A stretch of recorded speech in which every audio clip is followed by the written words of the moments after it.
C'était un petit paradis, le rêve d'une vie. À 1h30 de Marrakech, aux portes de l'Atlas. Sébastien a acheté ce terrain il y a 7 ans. Ça n'était alors qu'un champ.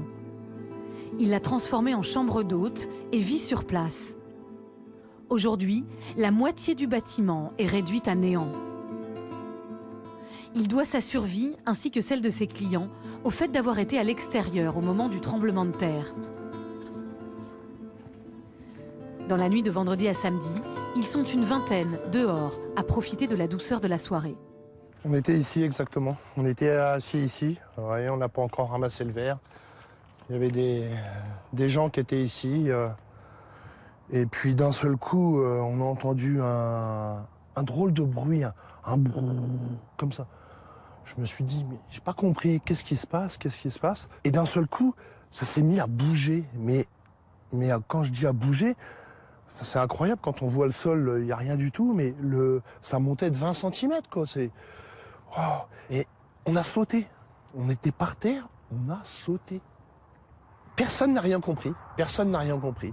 Après, il y a une des dames qui dit « c'est un tremblement de terre ». Sébastien remonte vers la maison. Arrivé à la piscine, c'est la désolation. C'est ici, en arrivant, plein de fumée. Il y a des vagues sur la piscine, là. Je m'avance. Je vois des vagues sur le côté ici qui viennent jusqu'à moi, ici jusqu'à moi. Je continue à m'avancer et c'est en arrivant à peu près ici, 1 mètre peut-être avant là, que je vois de la terre. Je dis c'est quoi ça? Et en s'approchant, on voit le résultat. Pour nous ici c'est une catastrophe, mais c'est pas dramatique. Dans l'hôtel de Sébastien, tout le monde est indemne. Par miracle, même son bébé qui dormait à l'étage était dans la partie de la maison qui est restée debout. Les clients aussi sont choqués, mais sains et saufs. Donc on a essayé de rassurer un maximum qu'on pouvait, mais franchement c'était vraiment pas facile et c'était pas facile pour nous en premier déjà.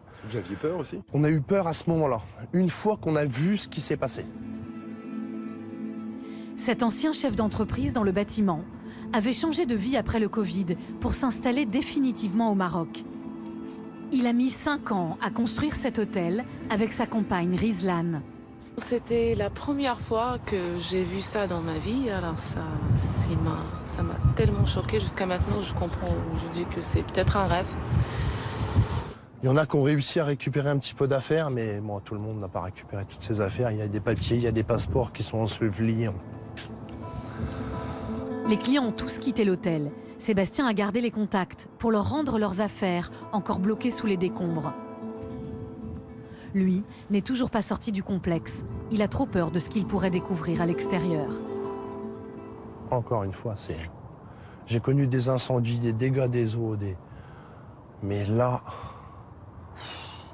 on a l'impression que la terre va se lever et que on ne sait pas où on va aller. Sébastien avait investi toutes ses économies. Il va devoir repartir de zéro, mais il s'estime malgré tout chanceux. Et je me dis, nous on a eu de la chance, mais il y en a.